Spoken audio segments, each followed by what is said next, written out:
Good afternoon, ladies and gentlemen. Welcome. My name's GBay99. I hope you all are having a wonderful day. Okay, so today we're going to be going full Weebay again. I just watched Your Name, the great, fantastic Japanese anime film that's been breaking all the Spirited Away box office records that everybody's been going crazy about. Apparently a bunch of people already stole it and just watched it on the internet and people are criminals. But I waited until it came out in theaters. I went out 2 nights ago and watched it. And I was blown away. And then I came back and I watched it again last night. I watched it 2 nights in a row. I think this is actually the first film that I've gone back to see multiple times in the theater. That's how good it is. And it just blew me away. So today I want to take some time to talk about it. We're going to split this video up into 2 sections. A non-spoiler part and then a spoiler part. If you have not seen this film, please do not watch this spoiler part.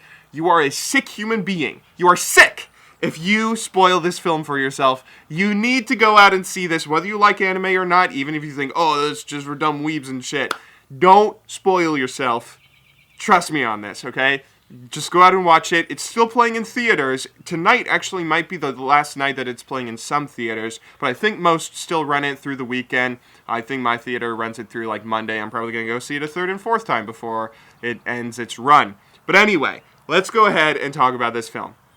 So I have a tendency to overreact when I watch or experience anything great. I should say that as a disclaimer. When I first saw Inception, I was blown away, and I was like, wow, this is incredible. This is one of my favorite films ever. Then as time went on, I'm like, okay, I can sort of put it in context. It's a great film, but it's not one of my favorite ever. It's not one of the best films I've ever seen. But there are, so it's kind of difficult to tell, I guess, is what I'm trying to say. It's kind of difficult to tell for me when I see something for the first time and I'm like, wow, I feel like this might be one of my favorite films. It's hard for me to say whether it actually is or if I'm overreacting. I actually think that Your Name might be one of my new favorite films. It might be the 4th in that list on our Letterboxd video where I say my 3 favorite films are Annie Hall, Stardust Memories, and Primer. It might be the 4th up there. It's definitely 5 stars at least. I gotta write a little review for it. A lot of people have been going around talking about how it's the best film ever, the best anime film ever, and I was setting myself up for disappointment going into the theater because I figured that there was no way it could live up to the hype, but it surprisingly did for me. It was a really, really interesting experience, and while a bunch of people go around and parade it as the greatest anime film of all time, I'm going to try and quantify that a little bit here in this non-spoiler section of the video and talk about what exactly it is that the film does so well. First thing it does well is pacing. Miyazaki's films are pretty well paced. I don't know. This might be the best paced anime film that I've ever seen, though, and it's definitely the best paced anime film that I've ever seen, if you also exclude Miyazaki.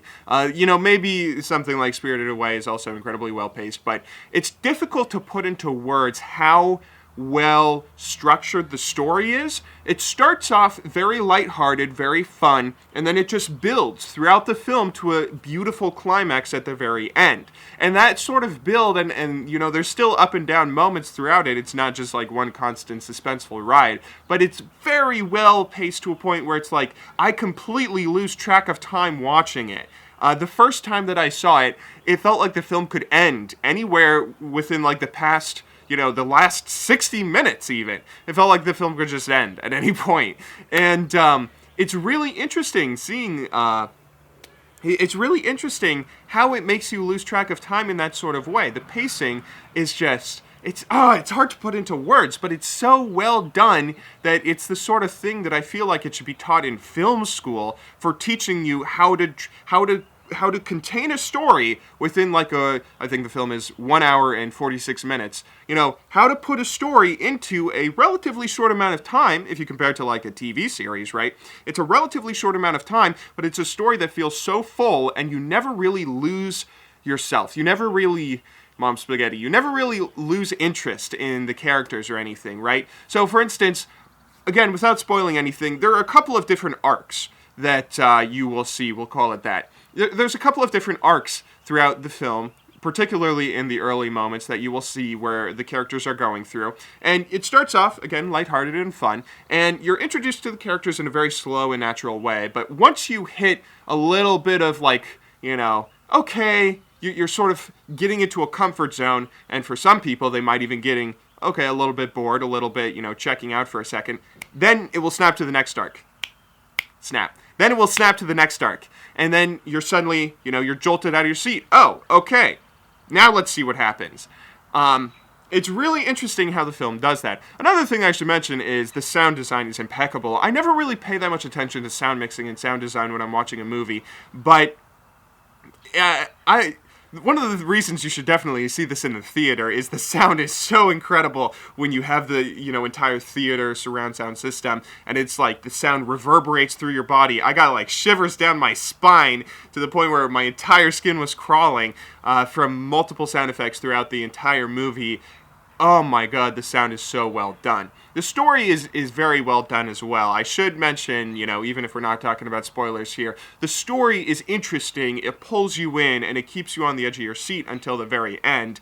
And I don't want to say twists as in, like, this isn't, Inception, or this isn't a film that tries to be super twisty, but any film sort of has to have surprises, right? Whether it's something like The Sixth Sense, where it's a giant M. Night Shyamalan twist, or it's just like, a character expecting something to go well and it doesn't go well. Every film has like some sort of twists throughout it, and Your Name, surprisingly, I could not predict what was going to happen next. It hits you with those sort of small twists, and I never saw them coming. There was never a moment in the movie where I felt like it was predictable, and that was something that really caught me off guard as well.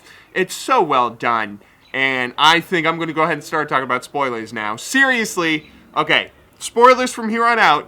Please do not watch this video if you have not seen this. Even if you hate anime and all that stuff, you are a sick human being and doing a complete disservice to yourself if you continue watching this video. So please, click off right now. Do it. Okay. So, now getting into spoilers. That movie was so good! Oh my goodness. Okay, so firstly, it introduces you in like this sort of really fun, weird, Freaky Friday scenario. And I remember when I first sat down and started watching it, and the very first scene is of Mitsuha fondling her boobs, right? I'm like, what the fuck? This is just gonna be anime. This is just gonna be a stupid anime thing. Did all the weebs hype it up to be something that was so ridiculous that it was like, why is this the greatest anime film of all time? But then it slowly starts introducing you to the characters, and you slowly, okay, I'll go along for the ride. And then it starts picking up pace so incredibly quickly. So you have this introduction to the characters and everything, and then, like I was just saying, I really did not see any of those twists that were coming. I did not see the, I thought I knew where it was going, and then it just kicks it up to 11. I'm kind of not wanting to say spoilers just in case some fucking idiot's still watching this video, even though he hasn't seen it. But you guys know the first big spoilery kind of thing that happens would probably be the revelation that... God, do I say it? Okay, the revelation that, they aren't in the same time. It's not, one of the characters, they're doing that Freaky Friday switch. One of them is 3 years ahead of the other. And so... that was something I didn't expect to see happen at all, even though I sort of knew in the bottom of my gut that they weren't going to just be able to meet up and then see each other, right? There were a lot of interesting hints like that throughout the film, and I think if there's one thing that I would say about the story that makes it so well done, is that everything with the visuals and the storytelling and everything is so well hidden. That's a really interesting thing. The very first scenes of the film are the comet coming down, or the comet breaking apart, right? That's a very big plot element that you don't even realize as you see it about to happen in the story. You don't even realize you watched it happen at the very beginning of the film. There's plenty of different movies that have done similar things like that, right? Like, even Birdman had that sort of thing at the start and end of its film. But it's really surprising how, I don't know, it really struck me the second time through being able to see that and realizing how the film was structured and everything. And, oh God, I'm trying to talk about all the great things that I think make this make this movie incredible. But it's difficult to get the words out. There's like so many emotions and everything that it's so tough to say. It's so tough to put it all into words. Another thing that's great is the music. Radwimps did a phenomenal job. I thought it was a little bit weird at the very beginning when it sort of like did the typical anime intro thing, but their soundtrack was impeccable. It was just insane how well that was done. On top of that, one of the things that I think made the film really great was the ending. It really felt... I don't know how many of you guys had seen 5 centimeters a second before you saw Your Name, but if you did, and if you knew that this is the same guy, then you know that he's not he's not afraid to give you a sad ending, right? He's not afraid to not have everyone live happily ever after and have the lovers, the star-crossed lovers, just fucking be miserable at the end of it. So I was so worried that he was just gonna fuck us at the end, but he didn't. Oh my god. Oh my god. I'm tearing up now just thinking of that ending. Everything about that was so well done. It also feels like the characters went through such great arcs, even though it's a very simple kind of love story. Not simple in the sense that the story was simple, but it was simple in the sense that, you know, it's a teenage love story, at first, at least. It's a teenage love story, and teenagers, in general, have a pretty immature understanding of love. So a lot of teenage love stories, especially love stories that cater to teenage audience and cater to younger audiences, which anime does quite a bit sometimes, a lot of them can feel very immature and kind of stagnant, at least, right? Where it's a story of like a boy chasing after a girl or whatever. Your Lie in April is a great example of that. You know, a boy wanting to be with a girl, and it's just like, you know, I don't want to spoil Your Lie in April, but there's like one dynamic to it, is like the love between them, right? There's just that one dynamic to it, and the sort of things that come between that love, right? That's the only dynamic to it. But the interesting thing that I found with Your Name was the characters went through some serious arcs where they sort of grew and developed, despite the fact that they were just sort of teenagers, to a point where towards the end of the film, when they become adults, when they become young adults, it really feels like you saw a transformation of them, and through this experience that just happened in their life.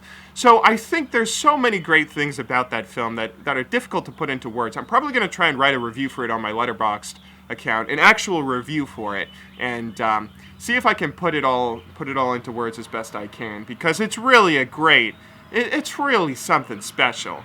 That movie is really something special. I'm definitely going to go and see it at least one more time while it's still running in theaters. And I highly suggest that if you are someone who saw it on, on fucking whatever stupid anime torrent site, definitely go out and see it in theaters, even if you have to drive like 30 minutes or something, or even if you have to drive an hour. It's so... Oh my god, that just blew me away. That just blew me away. That was definitely a great experience, and the biggest surprise I think I'd have in watching a movie. I'd seen... It feels like it's been a while since I'd seen a movie that really blew me away by completely defying all my expectations. And I already expected this film to be really good. So, anyway, on that note, I think we're going to go ahead and end it there. I will see you all very soon. If you saw the film, feel free to leave a comment. Tell me what you think of it, what you thought of it.